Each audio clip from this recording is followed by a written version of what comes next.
Thank you. I definitely attribute it to, I think I have a balanced life.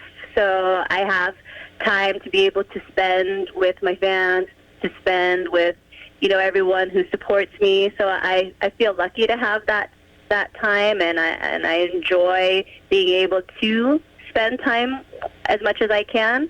So I would definitely attribute it to that. But I guess, there probably could be other artists that have the same amount of time. But I guess being personal with everybody as much as possible, that's, it's just very, very extremely natural for me, because I think that's what makes my career fun. Like, if I just released music and I didn't get to know the people that play my music, if I didn't get to know the fans, if I didn't get to hang out with everyone when we do the shows, I don't think it would be fun. Not at all, but yeah, pretty much. It would just wouldn't be fun to me. I love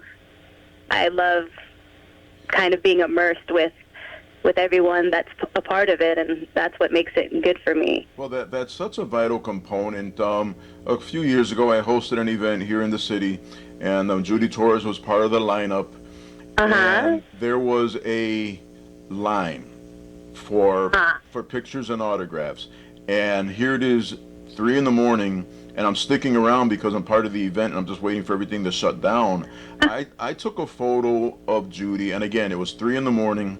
There was still a line, and she was meeting and greeting, and it wasn't even one of those meet and greet with Judy for an extra whatever. It's just something that she did, and I took a picture without her knowing, and then I posted it, and then she reposted it, and she says, this is what you do for your fans, because there might come a time where they're not lined up to get an autograph, or they're not looking to get a photo with you, and if they're willing to stand in line for me, I'm willing to sit for them. And it sounds like you have been raised with the same type of consciousness when it comes to the fans.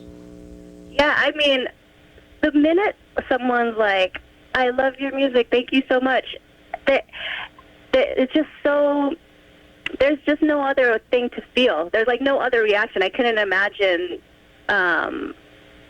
not appreciating that, because it could have just been, say, for example, you make music and say if no one in the world liked it. At the end of the day, there's one person that likes it, which is you. So you're like, thank you. I made myself happy, right? That's one person. But anyone besides yourself that appreciates it either as much or more than you, there's just no other way for me than just to be so thankful and appreciative, and to say, yay, I'm so glad that you like what I'm doing, and I'm so glad that I'm actually a part of the soundtrack to your life, Well, I'm imagining, too, that your grounding has to do with your family structure. Your family seems so tight. And I think that may have something to do with it. And I guess, too, some of the influences that were your musical influences coming up, because in this particular genre, there seems to be fewer barriers between the artists and the fans, as opposed to if you go to a stadium artist, you get to see them on the screen. I took my son to see Destiny's Child. We that was nice. That was a really nice big giant screen, but we're not able to get up and close or feel as if you're close enough. Right. Yeah. Definitely my parents, my family, they are, I guess I didn't even realize it, but they are totally, they totally taught me to be humble. They totally taught me to appreciate life and to appreciate everything that we're given. So I definitely got that from them. And then as far as with the freestyle community, and being able to have that kind of intimate closeness with the fans, I'm very happy to be part of this community for that sense, because it's great being able to meet the fans, I think. You're the baby sister of the bunch, and you still are. It's kind of crazy because when you first started, blank years ago, you were the baby of the bunch, and still you're the baby of the bunch. What's changed?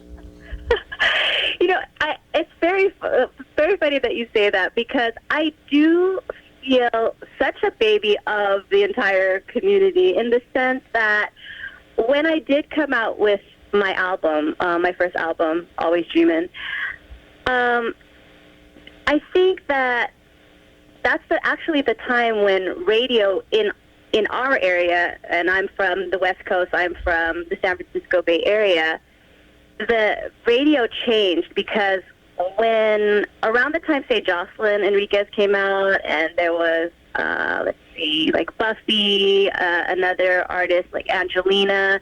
These are kind of like bigger West Coast artists.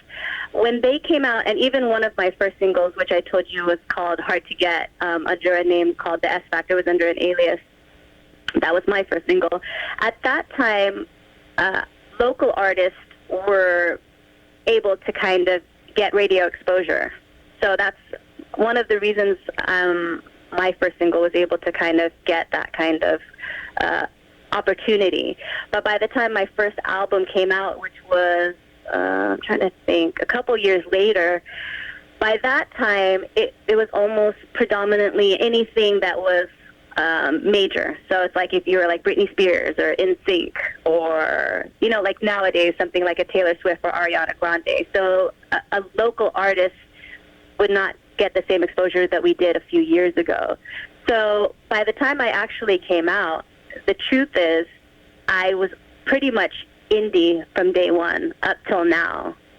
And so to have been able to have the exposure that I have with any fans or with any supporters with any radio, it's been through the blessings of God because, you know, I didn't have the type of exposure that most freestyle artists got through having radio, like kind of national radio. Well, and radio in your beginnings and in my beginnings, when it came to freestyle, I think I developed a reputation because I was on a tiny radio station that was playing music that the larger radio stations haven't discovered or they were not interested in discovering. So we wound up with a little niche.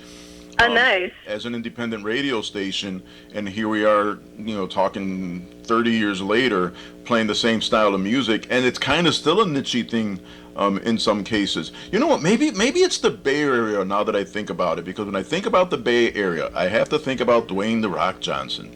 And when I think about Dwayne "The Rock" Johnson, I have to think about how he came from a wrestling family. And if you've ever followed the family tree, and it's a Samoan family tree, they are so tight and so family based that even though he's a gazillion-dollar superstar, he doesn't forget his roots. And